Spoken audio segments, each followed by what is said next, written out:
Okay, so hello everyone. My name is Haley, and I am the technical manager for this session titled The Food Systems Dashboard and Food Systems Countdown Initiative, Understanding Interactions and Linking Diagnostics with Actions.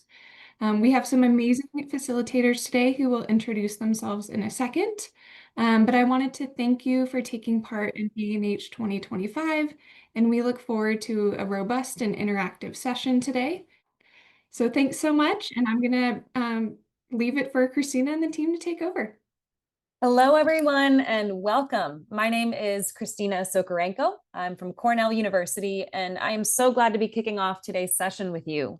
On behalf of our whole team, we are thrilled to be here with such a rich group of food systems researchers, students, practitioners, policymakers, business owners. Your insights and ideas are incredibly valuable to us.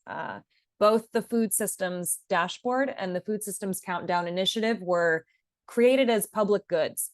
They're designed to support the entire food systems community with data, with tools, and importantly, with diagnostics that can inform action and support programs and policies.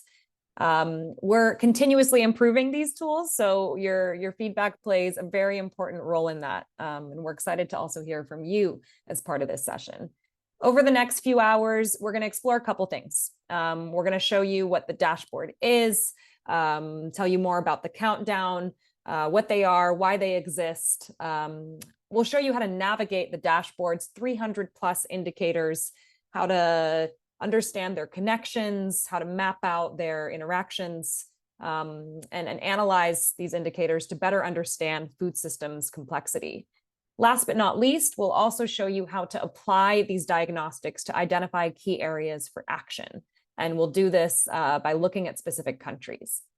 We've designed the session to be interactive and very hands-on, so we hope it also sparks reflection. We hope it sparks dialogue, and we hope you can share more about how these tools can support your work, because that is the goal here. And with that, let me hand it over to my colleagues who can introduce themselves and walk us through the next steps. So I'll pass it to Rebecca.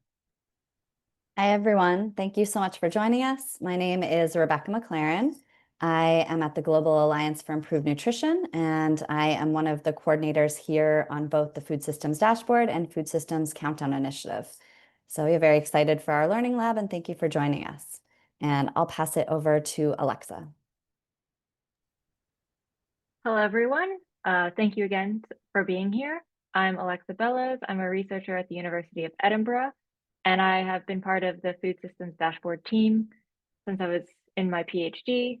And so I'm really excited to be here and to talk to you more about the Food Systems Dashboard, particularly the Diagnose and Decide. I'll be introducing the second breakout session. And I'll pass it to Stella. Thanks, Alexa, and hi, everybody. I'm Stella Nordhagen. I'm also with the Global Alliance for Improved Nutrition, and I've been part of the Food Systems Dashboard and Food Systems Countdown team for the past few years, so looking forward to sharing it with you today. And I will pass over to Ro. Yeah, thanks very much, and really nice to connect with all of you here. My name is Roslyn Wiemans, or in short, I go by Ro. I'm with Local Learning, a social enterprise that develops and facilitates collaborative learning and co-creation processes for food systems change. Yep, thank you so much. So first off, we will begin with a presentation on the Food Systems Countdown Initiative. And this is just an introduction to give you the broad strokes on why the countdown was created, what its aims are, the types of themes that indicators are grouped into, and the interactions work that's underway. So I'll now pass it to Stella Nordhagen to tell us more about the Food Systems Countdown. So thanks again, everybody, for joining today. And I'm really excited to be able to share with you about the Food Systems Countdown Initiative, which I think is something that hopefully many of you will find relevant for your current research or implementation work, as well as hopefully an interesting way to look at food systems. So the Food Systems Countdown Initiative really had its inspiration in the UN Food Systems Summit of 2021. And the UN Food Systems Summit, it was great for focusing global attention on food systems and how important food systems are for shaping all of our lives, from our jobs to what we eat to how our environment is doing. And it started to really kind of catalyze country level action to develop pathways that could be followed to transform food system transformation. So a lot of energy and enthusiasm and action was promised, but there wasn't really a mechanism in place to follow up and see if this was actually being followed through on. And in order to achieve impact, I'm sure all of us attending ANH will agree that understanding progress and monitoring that progress and tracking that progress is really essential. So the Food Systems Countdown Initiative was formed to contribute to this goal of monitoring food systems transformation. It's an interdisciplinary, multi-institution global scientific partnership that aims to monitor global food systems. You can see the 4 co-chair organizations here, the FAO, GAIN, Columbia Climate School, and Cornell College of Agriculture and Life Sciences. But beyond that, it's comprised of over 50 researchers from over 30 institutions. And it's actually well above 50. I've stopped updating this slide because we're constantly kind of growing and expanding and changing our collaborators. So it's hard to keep up, but it's a large collaboration that spans all regions of the world and many different types of institutions. And it aims to provide actionable evidence to track progress, guide decision makers, and inform food systems transformation. And we want to do that in a way that's not aiming to replace or supplant any other monitoring and tracking initiatives that are already out there, such as those for the SDGs, but rather to really kind of complement those and bring to them the specific food systems lens. And through the process of this monitoring work, we're hoping to also contribute to advancing the science of food systems by undertaking analyses that can look specifically at how food systems are performing and how we can understand that across countries and across time, understanding different interactions among parts of the system, which is something you'll have a chance to explore later in the Learning Lab, and other topics.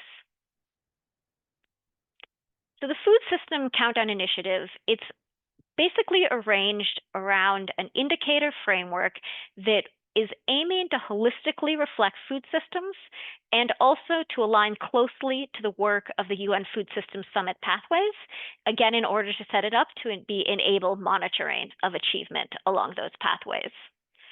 So we monitor 3 outcomes of food systems. Those are diets, nutrition, and health, environment, natural resources, and production, and livelihoods, poverty, and equity, as well as 2 cross-cutting issues that cut across all different parts of the food systems, as well as those outcomes. And those are governance and resilience.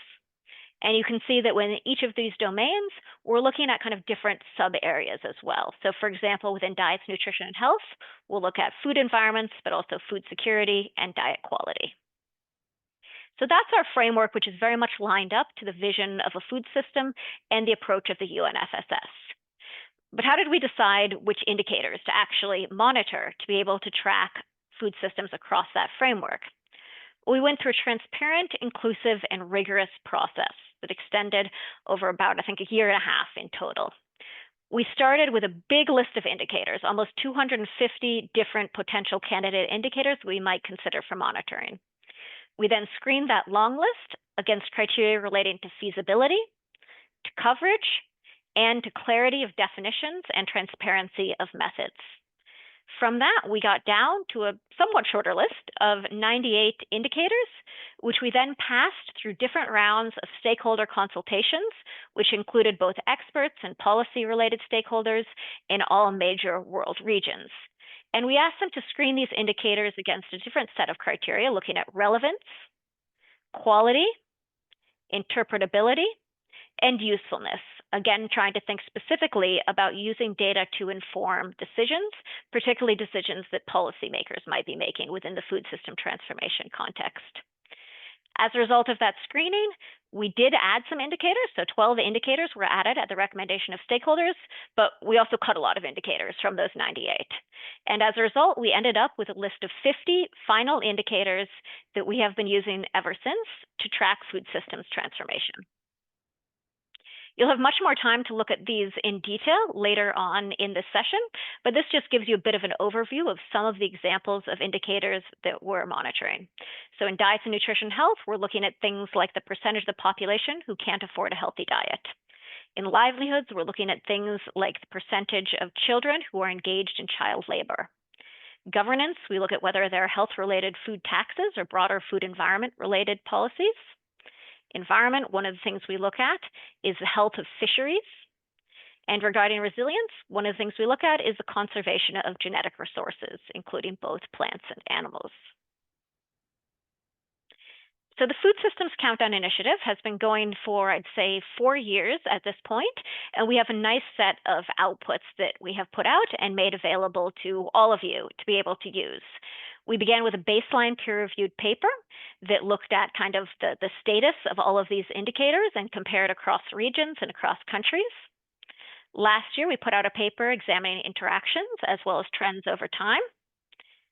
Each year, when we put out these papers, we accompany that with a policy report for a more general audience that tries to focus more on the implications of the results, not just the data. And we put out 2-page summaries of that in 6 UN languages every year. And then, of course, all of the indicators that we're tracking are publicly available on the Food Systems dashboard for easy analysis in that format. And then they can also be exported into Excel for using in different data analyses that you might want to do on your own. So now I'll just give you a taste of the different types of analysis we've done over the past few years and the results that we've seen. So as I mentioned, in 2023, we put out our baseline paper, which reported on the levels of all the indicators at the starting point, and also made some comparisons among different regions, and as shown here, among income groups.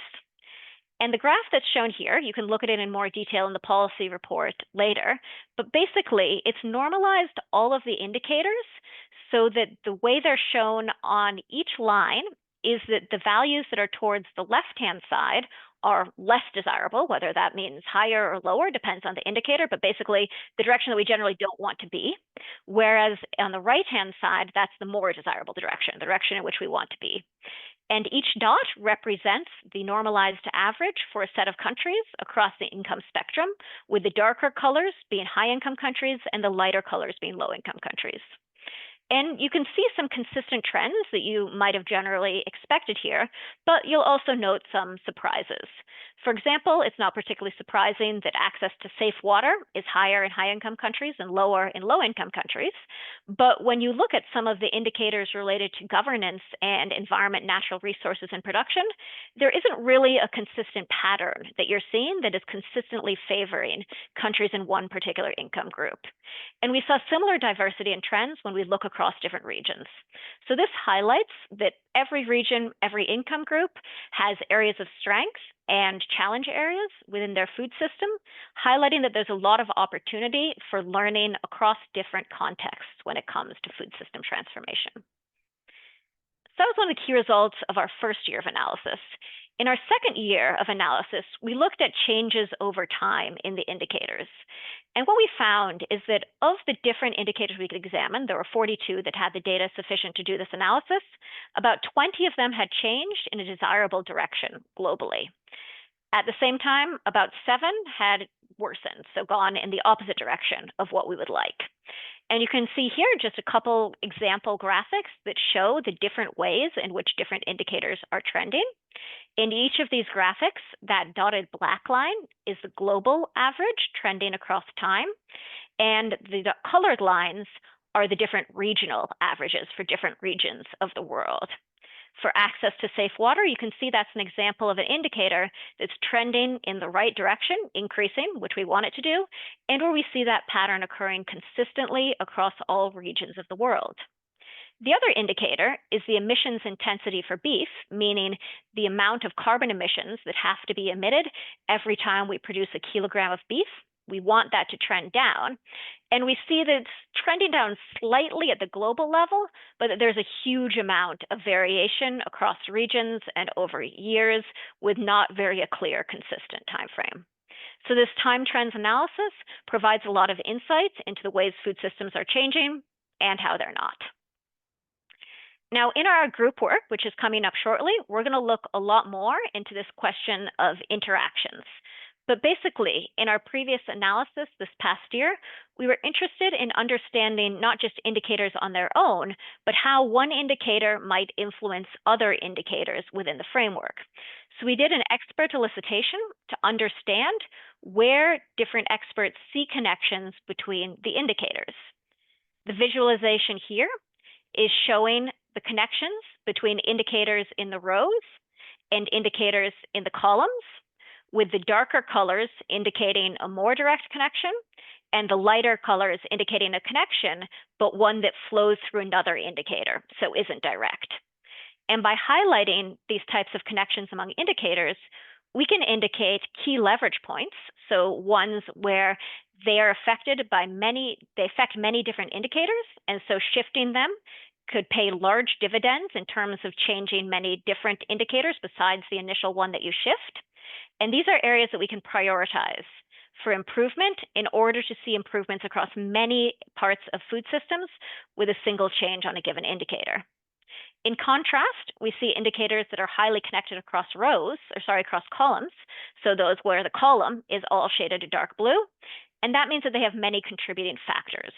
So achieving change in that indicator requires a lot of coordination because there's a lot of other indicators that would need to shift and that would have an influence on that particular target indicator.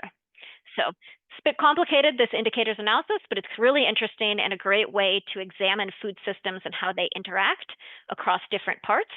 So we'll dive into it a lot more in the group work coming up shortly. Just to summarize before I hand over to Rebecca, the Countdown Initiative offers an actionable set of carefully selected indicators that were identified through a global consultative process.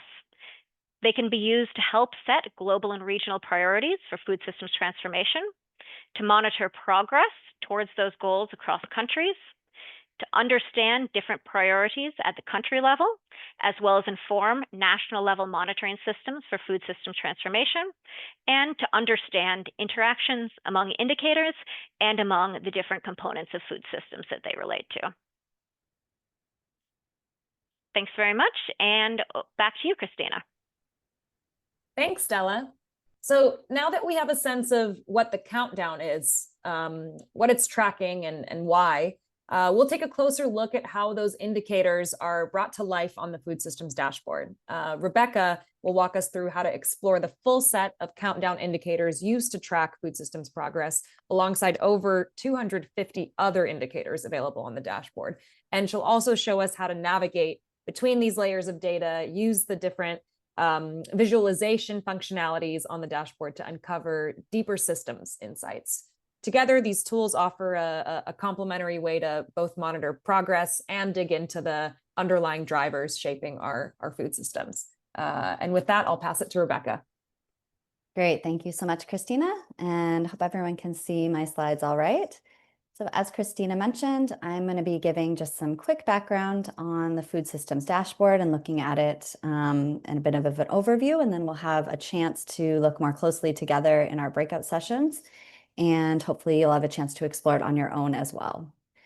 So similarly to the Food Systems Countdown Initiative, the dashboard is led by the same 4 co-chair organizations: GAIN, the Columbia Climate School, FAO, and Cornell CALS.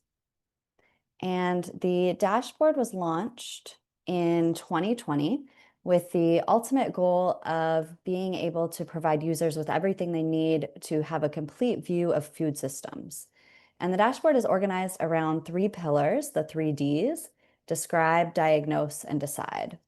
And the first of those, describe, is that the dashboard pulls together data for hundreds of different indicators across all different areas of food systems.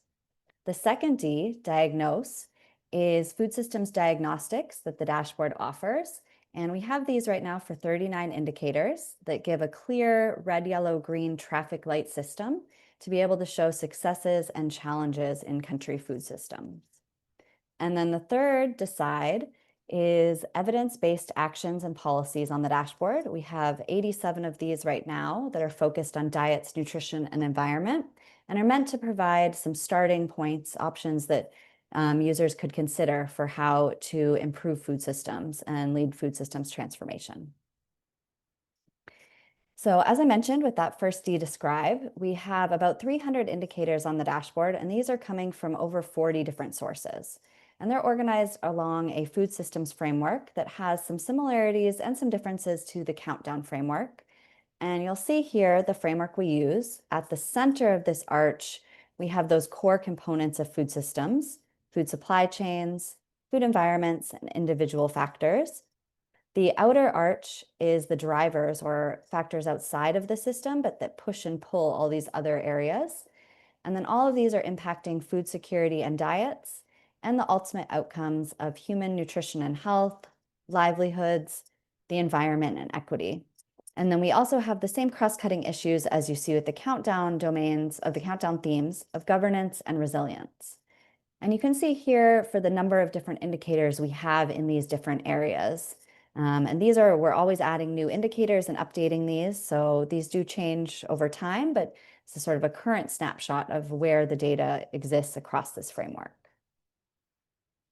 We have a typology on the dashboard, as Ro shared in that opening poll questions. And this allows you to look at countries and see their food system type. And so there's 5 main food system types. The ones that we saw earlier: rural and traditional, informal and expanding, emerging and diversifying, modernizing and formalizing, and industrialized and consolidated. And there's a lot more information on the dashboard pages about some descriptions of each of these types. But you can view the indicator and see the type for each country and how this has changed over time. And then in 2024, FAO used this typology in their SOFA report and added the 6th type of protracted crisis. So that's been added as well recently. And so the way that the food system types are determined is by 4 underlying indicators: agricultural value added per worker, share of dietary energy from cereals, roots, and tubers, number of supermarkets, and % urban population. And so countries are ranked on these indicators, those ranks are summed, and then countries are scored based on this and divided into quintiles for those 5 different types. And then the countries in protracted crisis are pulled out of those and added to that 6th type. And on the dashboard resources, there is more information on a publication about this, as well as just more information broadly about these methods. We have, as I mentioned, food system diagnostics on the dashboard. And so you can see here, these are shown for 39 indicators across food systems. We're in the process of adding this for an additional 6 indicators on dietary intake. So expect those to be up in the coming months. And so you'll see here this traffic light system where each indicator is either green, yellow, or red, with red indicating a likely challenge and yellow a potential challenge area. So this can really help to direct users' attention to areas that may need some more potential action or resources, as well as successes in countries as well. And so these thresholds are set by a few different methods. First, if there were any indicators that have globally agreed upon thresholds, such as for stunting or wasting, we've used those. Second, if there's globally agreed upon recommendations that are relevant and applicable to any of the indicators. So for example, for the recommendation for dietary intake for the amount of fruits and vegetables to consume every day, we use that to inform the fruit and vegetable supply to ensure that there's enough supply in the food system that all people could have adequate intake. But for most of the indicators, there were no globally agreed upon thresholds or recommendations. And so for these, we looked at the distribution of the data and set the thresholds that way, often in modified tertiles, but a few other ways depending on the indicator. And the publication listed here and also available in the dashboard resources has a lot more information about these methods. So on the dashboard in the diagnostics, you can view profiles for each country and see where each country stands for those 39 indicators. And you can also view a time trend and where the country sits relative to those thresholds, which can be really useful. For example, here, looking at Tanzania and looking at supply of fruit and vegetables, which would both be in the yellow, but you can see in one case for fruit, the country is in the yellow, but very close to the green, whereas for vegetables, we're in the yellow, but very close to the red. So that just provides additional context to be able to look more closely at each of these diagnostic indicators. Also wanted to quickly show the country dashboards that are available. And so these were created to show subnational data. And when we launched the dashboard in 2020, we have national data for these around 300 indicators with some data for all countries. But we quickly got feedback that it was a very powerful platform and a great resource, but the subnational data was key for decision making and resource allocation. So we worked to partner with governments in country and working closely as well with civil society, academia, and other stakeholders to co-create these country dashboards with the goal to bring together this subnational data at one administrative level down and sometimes two administrative levels down. So these have launched in Bangladesh, Indonesia, Pakistan, Kenya, Mozambique, and Nigeria, and then are in development in several other countries as well. We're looking at an example from Indonesia here, but you can see these through the dashboard for all 6 of these countries. And the final goal of these is to have full country government ownership. So for these to be handed over to our partners in government, often a ministry, to host and maintain. So finally, we're going to look at some of the Food Systems Countdown Initiative data and analysis on the dashboard. So looking at that work that Stella showed you, you're able to dive deeper to all of this on the dashboard. And there's 3 main views, one where you can view all 50 of the countdown indicators. You view each indicator individually, or you can view all 50 indicators for each country. And then you can also look more closely at the interactions work. So when you're on the global dashboard view, you'll see on the left is the menu where you can either choose from all 300 indicators, or you can filter these to just see the countdown indicators. And then you can select any of these to view as a map, as shown here. You can also view the time trend or a bar graph or table. And in these graph views, you can customize by adding which countries or regions are of interest. You can also view metadata to see more information, a definition, the importance of each indicator, and you can download the data, either for individual or a subset of indicators, or the entire countdown dataset, or the entire dashboard dataset as well. You can view a country profile to see all 50 of these indicators for each country. And it's a lot of data on one page, but we can just point out a few important things here before we can look more closely. We're looking at Nigeria here, and you can either choose between a regional or income group comparison. And this visualization is similar to one that Stella shared, where it's been standardized so to the right is always more desirable and to the left is always less desirable. So you can find the yellow dot, which is always the country. And then right now we're looking at the regional view, so comparing to West Africa, Nigeria to West Africa and the world. And anywhere you see that yellow dot to the right would be a success area where Nigeria is doing very well compared to the region and world. And to the left would be potential challenges where there may be more attention needed. So you can view these on the dashboard and look more closely at each of these indicators. For the interactions work, you can see this visualization on the dashboard, which has the countdown indicators around the circle, and they're organized by those 5 themes. And you can then see also the size of the circle shows the number of connections. And you can select any of these indicators to see all the indicators that one impacts or is impacted by, and mutual relationships. So that lets you really explore this interactions work more deeply. That was a very quick overview, but hopefully helpful to see some of these things for the first time. And then we'll look more closely in the breakout sessions. I'll pass it over to Christina, who can get us ready to go into our first breakout room. Thanks, Rebecca. So now that you've seen how the indicators can appear on the dashboard and how you can explore them across countries and themes and visualizations, it's time to hand things over to you all. We've walked you through the history, the thinking, and the evolving work behind these tools. And now we want to invite you to experience them directly, to step into the data and explore the connections and see what stands out. So in this first breakout activity, we'll be diving into the countdown themes. There's 5 of them. You'll join a small group focused on one theme of your choice, like diets, governance, or environment.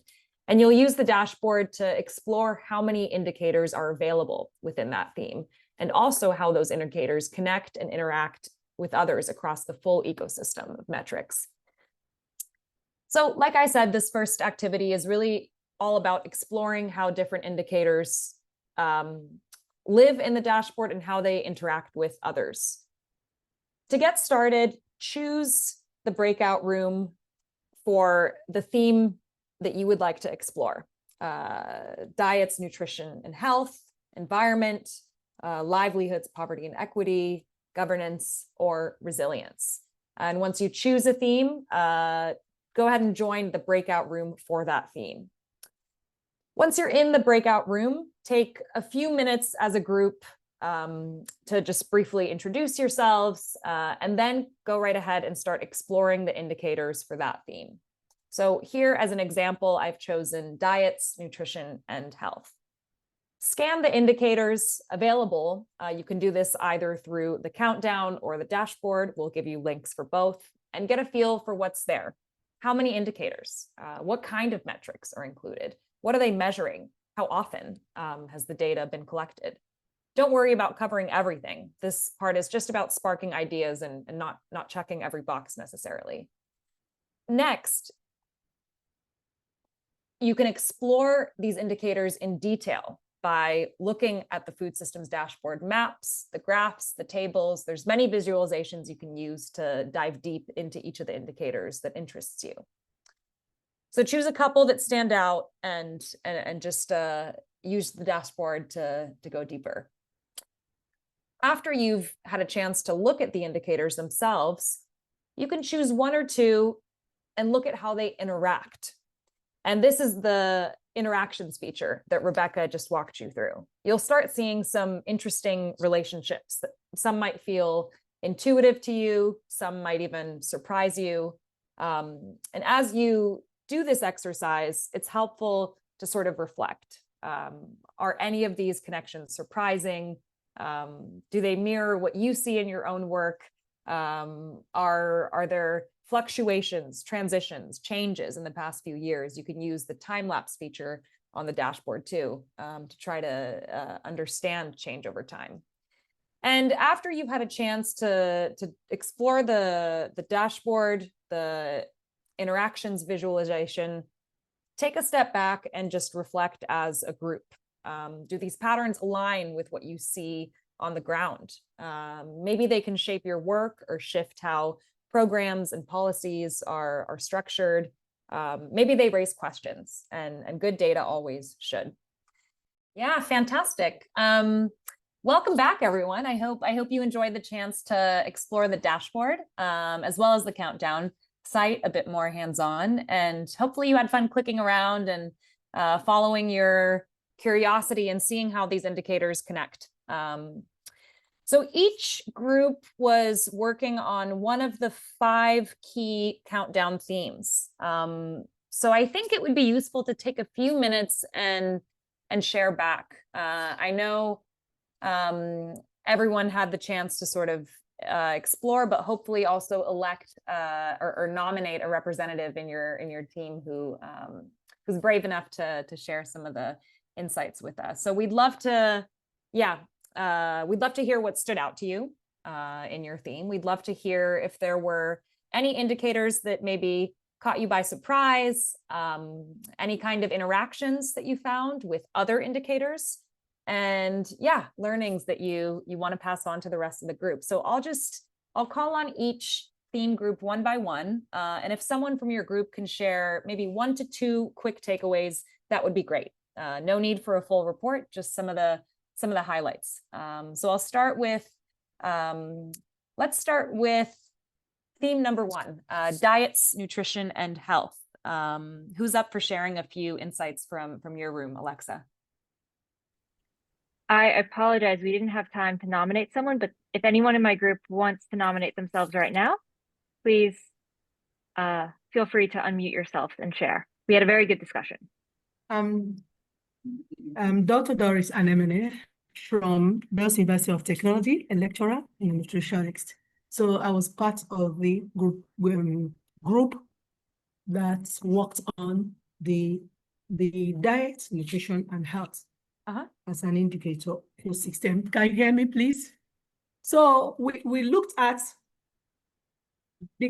first of all, we looked at the relationship or the interaction between cost of fruit, and the interactions that it has. So we were able to find that the cost of food actually affects, we're surprised to see that it has a link with NCD risk, and even protects NCD, the incidence of NCD. And it also affects the minimum dietary diversity for both women and children. And is also affected by the cost of fruits, is also affected by the cost of healthy diet, and maybe the fruit and vegetable availability. They're interrelated. We actually saw that the cheapest cost of fruits is in Tanzania. And actually linked it to what I had in the previous section, where a guy from Tanzania said that they are actually food secure, and is actually showing here that the cheapest fruit can be found in cost of fruit can be found in Tanzania, but Mongolia has the highest cost of fruit. We also looked at the connections between cost of healthy diets and other indicators. We actually saw that cost of healthy diet is mutually affected by 4 other indicators, and among them we still found fruit and vegetable availability as one of them. Then we also saw that other several indicators are also affects cost of a healthy diet, the yield and the right to food. But there was one other observation we made. We're looking at the effect of environment in the provision of healthy diet. And I remember I made mention of, okay, what's of the influence of food safety laws? Food safety laws, actually government enacting some food safety laws to ensure healthy diet is provided to customers. But at the end of the day, the food vendors may find it as an avenue to increase cost of diet. So eventually, I don't know, I was asking my group the interaction or the connection between trying the food safety law and cost of healthy diet. Does it actually increase cost of healthy diet, or does it decrease it? And I actually am interested to see that governance as an indicator also has something like food safety, but the connection to cost of healthy diet is what I'm actually interested. And this was where we actually stopped. Thank you very much. Yeah, thanks, Doris. That's a really sharp connection you made between fruit prices and the cost of a healthy diet, NCD risks, and also pulling in the food safety regulations piece, especially for perishables like fruit. That's an important layer. Maybe from the environment, natural resources and production group, what kind of indicator relationships did you see? Yeah, thanks, Christina. Shimona volunteered, from our group. Yeah, Shimona, go ahead. Yes. Yeah. Hi, everyone. So on the environment, natural resource and production end, we were mostly exploring land changes. We mostly looked into land to begin with, and we were exploring land changes for Uganda. So something that was interesting was that we saw that there was a global and national decline in cropland for Uganda.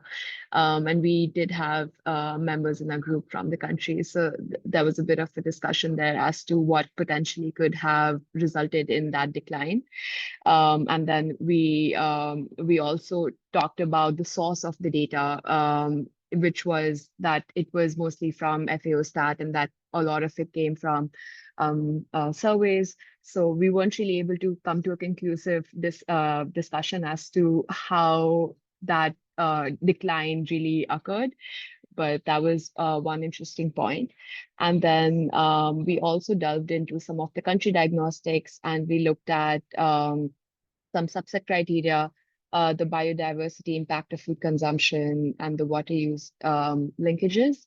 And then there was one interesting, when we looked at the indicator connections, a few interesting things that came up was the group, almost a lot of people in the group mentioned that, there were not a lot of health indicators that were tied to some of the food indicators. So most of the indicators that were linked were related to diets rather than health, which was an interesting observation in the group.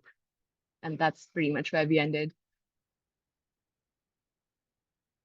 Maybe just to add on, like one quick question as part of this group. I remember noticing there was an indicator related to anemia for women, which I used to work on, but now I was not able to find that when we were just playing around the interlinkage map and trying to see how minimum diversity, dietary diversity affects other things. So yeah, it was just a quick observation. Yeah, great. No, thank you both. I think what you've said here is a good reminder of how environmental drivers often act upstream in the system, and they shape what's possible long before outcomes actually show up in nutrition and health. So useful that you were able to see that. Maybe in the interest of time, we only have time for one more group. So let's hear from the Livelihoods, Poverty, and Equity group before we move on. Mohammed here from the group. So we're like Chris Rebecca said, we had a really small group, and most of our discussions were around trying to understand the interconnection between the food system dashboard and the Countdown Initiative dashboard as well. And it was really insightful to see how interactive it was, especially moving from the map to the graph view and also jumping into the country-specific data. Particularly, we looked at rural unemployment. It was quite interesting that the data was disaggregated into the forms of rural, urban, and the total. There was a major shift when we looked at unemployment in, say, we're comparing Nigeria with Western Africa, which is the region, and then we included Kenya.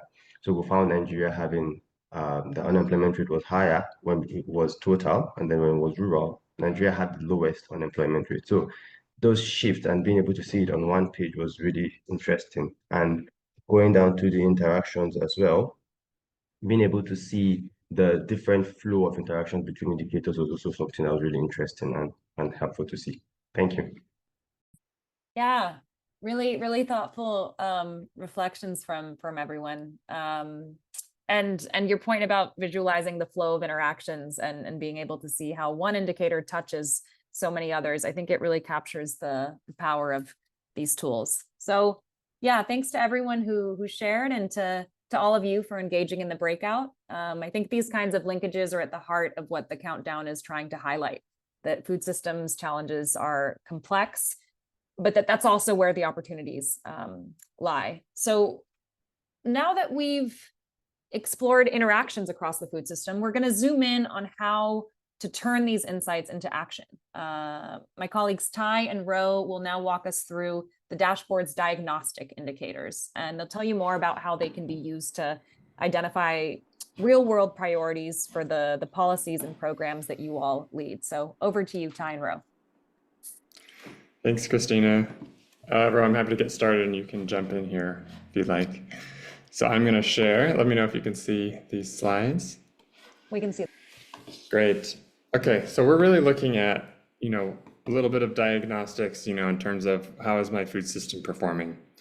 What are the challenge areas, whatnot? We're going to show a traffic light system, and then try to give some insights into how do we translate those diagnostics into actions and decisions to help transform the food system to be more sustainable, healthier, equitable, etc. So when we're thinking about these indicators, we're encasing them within different domains within the food system, but we really are trying to be holistic, comprehensive, to cover everything from the drivers of food systems, things that influence food systems like politics, the biosphere, etc. Food supply chains, how we get from food production to the food environment. The food environment itself, where people obtain their food, where we get our food, for example, at markets, and our individual factors in terms of how we interact with food and the choices we make ourselves.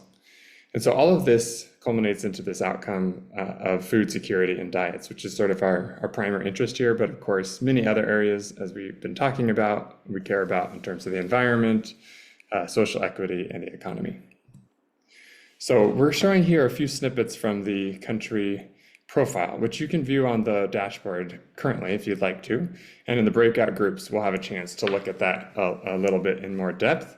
So right here, we're just showing a snapshot of a few of the different sets of indicators. So what you're looking at is a traffic light system. So when you see an indicator that has the green box, it's really indicating that that indicator is performing pretty well. So there's not any major concerns, doesn't necessarily need a lot of attention, except that we want to maintain that. So to whatever extent policies are in place that are allowing that, we want to make sure that that continues. Now the yellow boxes are these sort of warning sign. There could be a challenge here. Now maybe it's not performing as high as it could be or should be. So we want to pay a little bit closer attention, but it's not particularly alarming in the context of the other indicators. The red indicators are where we see very likely that this is a challenge in this country context. And so Ethiopia we're looking at here. We have agricultural land change during the last 10 years. So how much land is being converted from natural ecosystems. We have the average proportion of natural vegetation embedded in agricultural lands, another environmental indicator. And we have some of these food security indicators like the prevalence of undernourishment, which is really a marker of hunger, and other food insecurity indicators like percent of the population experiencing moderate or severe food insecurity.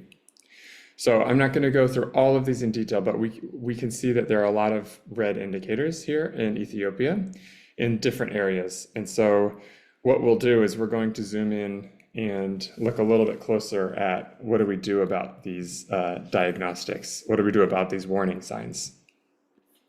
So now we're looking at the food system framework again.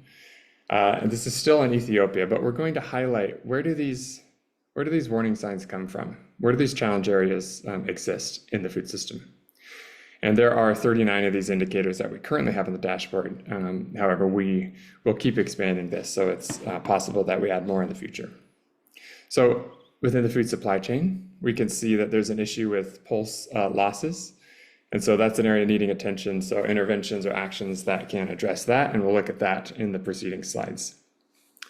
We also have low energy in the food supply. So we saw that indicator, prevalence of undernourishment. This is within the food environment here, and we're seeing just not enough calories, right? Not enough food provided available in the food supply. Low dietary diversity. So in the food available in the food supply, we're not having all of the diversity of fruits, vegetables, legumes, nuts and seeds, animal source foods, and starchy staple foods. There's a high cost of healthy diet. So the cost is relatively high compared to other countries, and that's typically creating an affordability barrier. When we look in the outcome here of food security and diets, we also see warning signs. And this is not surprising. We see the pathway to some of these outcomes of like hunger, for example. When you have low energy in the food supply, the ultimate result that we see from that obviously is hunger. And so hunger, understandably, is also a warning sign here. We have low access to healthy diets. So not only are they not available in the food supply, but people can't really find these diets in the markets. They can't afford them when they are available. And then the actual diets themselves, when we look at indicators like minimum dietary diversity for women, we see low dietary diversity. And this is low compared to other countries in the region and globally as well. And lastly, when we look at these certain indicators of nutrition and health and environment, we see that stunting and underweight are problem areas, and stunting among many of the drivers is an inadequately diverse diet, not enough nutritious foods in the diet. Underweight, obviously very much linked to hunger and food insecurity. And then land use change and biodiversity loss are key critical environmental indicators that Ro can talk more about on the next slide. So I'll let you, Ro, take over if you'd like to, and I'll change slides now. Okay, yeah, thanks a lot, Ty. Yeah, and based on that, taking that holistic view, you can look at what are potential areas for action. And on the dashboard, there is also a list of actions and policies that that have been compiled together and where there's evidence based on that have positive impacts on different kind of outcomes. And so taking this kind of holistic approach to the Ethiopia case, you can then see, okay, there is kind of a strong case for increasing food production and diversity on one staple grains, especially whole grain foods, but also for vegetables, fruits, animal foods, and maintain the strong availability of pulses, but reduce the losses for that. And then, of course, if you take a broader approach that combine that with a reduction in poverty and consideration of regulatory safeguards against ultra-processed food sales. And where it's also really important to continue tracking the progress on food security, diets, and nutrition across these multiple efforts.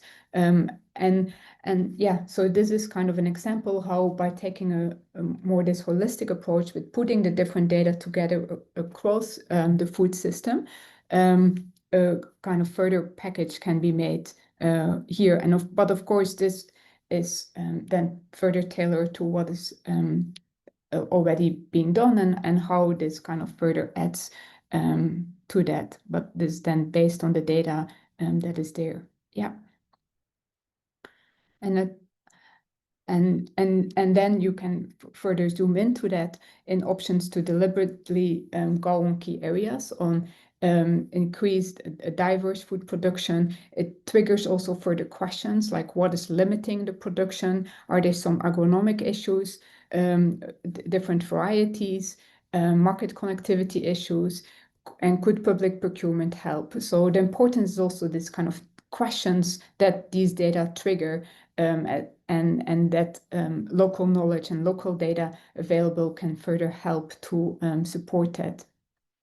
And these are other kind of examples here to see what is already there. And for example, is there scope for further social protection, building on the programs that are already there? What is there in terms of already existing regulatory safeguards? Like some solar taxes are already in place, and consider also further indicator frameworks. Are critical indicators measured? Where are some data gaps that are there that are really critical to further follow up? Great.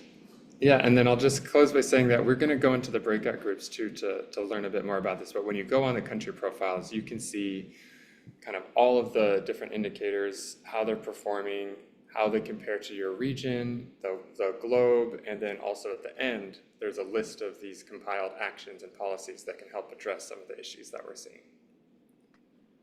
Thanks so much. That was a really helpful overview of how diagnostic indicators can act like traffic lights. I like your wording there on the dashboard. They can help us quickly spot which part of a country's food system may need a little more attention or a little more investment or policy focus. So now it's your turn to explore these diagnostics for yourselves. In the next breakout, you'll pick a country and dig into its profile, not just to see where the warning lights are flashing, but to also think through what kind of programs and policies or actions might help shift those indicators in the right direction. To walk you through the activity and get us set up, I will now hand things over to Alexa, who's leading the next session. Great. So for the next breakout activity, we're going to be going through the diagnose and decide. So the first step is to choose a country. So each breakout room will be focusing on a specific country. We have Kenya, Bangladesh, Mozambique, Nigeria, and Indonesia. And once you select your country, in your breakout groups, we're going to go and explore the country diagnostics page. And so this is a bit what Ty was explaining that you'll see on your screen. You'll see the diagnose, and it has a list of indicators. I think there's about 39 of them. And we have green is an unlikely challenge area, yellow is a challenge area, and then red is a likely challenge area. And so you can scroll through the country diagnostics. On the screen, you'll also see other indicators that are not linked to diagnosis. So you sort of have to scroll through, but you can click on them to see the graphs. And then at the bottom of the screen, we can also look at key areas for action. And on this, we've we've done an initial linking of if a country has red for one of the diagnostic indicators, we've linked it to a few actions. But I think Ro and Anna are going to go a step further with these key areas of actions that we'll see hopefully on the dashboard in the future. But for this, we want to identify 2 to 3 challenge areas and then think through what are some of the key areas of action for those 2 to 3 challenge areas. And then maybe think through, are there policies or key areas of action that could impact more than one of these indicators? So maybe linking it a bit back to the first breakout activity of the linkages between indicators as well. I think most of us are maybe back from the breakout rooms. I know that we are short on time, and I want to give a few minutes at the end for Ro to say some final remarks. But do we quickly want maybe one group want to give feedback or a synopsis of what they discussed? I think Christina or Ty, your groups were the largest that I saw. We only got halfway through, but I'll just talk a little bit. So we were learning a bit about what is on the dashboard, how to get to the country profiles. We learned a little bit about where did these diagnostics come from. So we looked at the resources page so we could see the paper on diagnostics. We learned a little bit about the future work from the Food Systems Countdown Initiative that's really going to create this more sophisticated approach with even more indicators that'll be coming out probably later this year or early next year. And then we took a deep dive into a couple of the indicators. So we looked at the affordability of a healthy diet. We saw how high the prevalence was in Kenya. We compared it to the region. We looked at the trend. So it was very useful to look at this sort of over time where we had some improvement from 2005 to 2015, and then we had some regression. So it went back up to 2005 levels. That was largely, we learned, because of drought and the pandemic as well. So we looked at the indicators, we looked a little about where you can learn about them a bit more on the metadata, the source to find those. We looked at hunger, or the prevalence of undernourishment as well. And then we just started getting into the actions, and so we got cut off during that time, but really identified that this is a starting point, so we can look at some of the actions in a very sort of where are we going to have the sort of most impact if we have a set of actions to prioritize. And we were looking at sort of social protection actions, so things around food vouchers and stuff like that. So that's where we got to, and it just got off. If anyone else from the group wants to add, but that's the main takeaway. No, well, thanks, Ty, for that share. It's such a good example of how the diagnostics can surface both progress and areas where things may be sliding back. Comparing the sort of Kenya trends to the regional picture and then digging into affordability of a healthy diet. That's the exact kind of insight this food systems dashboard is meant to help uncover. So for the last piece here, we'd love to turn the focus back to all of you. The dashboard is meant to serve your work, whether you're in research or policy, or programming, or even if you're a student. Your reflections are really important here. So we want to hear what's useful and what could be better, and how we can make this tool, both the dashboard and also the countdown, more actionable for your context. Thank you. And thanks everyone for being with us. I know we're across a lot of time zones and screens and phones and schedules. So thanks for being able to come together. These moments where we can sort of convene from different countries and industries, they're really helpful. And it's not just about looking at the data, it's about collectively making sense of where our food systems are and where they're headed, and how we can support each other in pushing for change. So I'd love to just thank the whole team who helped lead today's session. Thank you to Ro and Stella, Rebecca, Ty, and Alexa, and to all of you who contributed your time and your insights so generously. And the tools that we've shared today, the Food Systems Dashboard and the Food Systems Countdown, again, these are meant to serve you. They're meant to serve your work, and your input helps shape where they go next. So I'm dropping the links in the chat now, along with our email. Please don't hesitate to reach out with any questions, ideas, or feedback. We really do want to hear from all of you. And thanks again. We hope the rest of your ANH experience is as rich and energizing as this session has been for us. Good afternoon and good evening, depending on where you are, and see you all soon.